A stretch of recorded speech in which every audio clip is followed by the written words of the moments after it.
മനസ്സിൽ വിചാരിക്കുന്ന ആഗ്രഹം സാധിക്കുമോ? യൂണിവേഴ്സ് എന്താണ് പറയുന്നത് നോക്കാം. Devil and 8 of wants. ഇത് ജമ്പേഴ്സ് കാർഡാണ് നിങ്ങൾക്ക് കിട്ടിയിരിക്കുന്നത്. അതായത് ഉറപ്പുള്ള കാർഡാണ്, ഉറപ്പുള്ള മെസ്സേജാണിത്. അപ്രതീക്ഷിതമായ വേഗതയോടെ നിങ്ങളുടെ ആഗ്രഹം വളരെ വേഗത്തിൽ നടക്കാൻ പോകുന്നു, റാപ്പിഡ് ആക്ഷനിലൂടെ നടക്കാൻ പോകുന്നു എന്നാണ് ഈ കാർഡുകൾ സൂചിപ്പിക്കുന്നത്.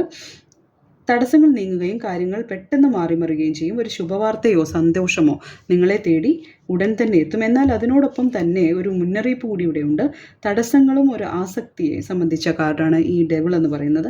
ഇവിടെ നിങ്ങൾ വിചാരിക്കുന്ന കാര്യം നിങ്ങളെ വൈകാരികമായോ സാമ്പത്തികമായോ ഒരു ബന്ധനത്തിൽ, ഒരു ഒബ്സഷനിൽ അല്ലെങ്കിൽ അഡിക്ഷനിൽ ആക്കുന്നുണ്ടോ എന്ന് നിങ്ങൾ പരിശോധിക്കണം. ഒരുപക്ഷെ ഈ ആഗ്രഹം നടക്കുന്നത് നിങ്ങളെ മറ്റൊന്നിനോട് അമിതമായി അടിമപ്പെടുത്താൻ സാധ്യതയുണ്ട്.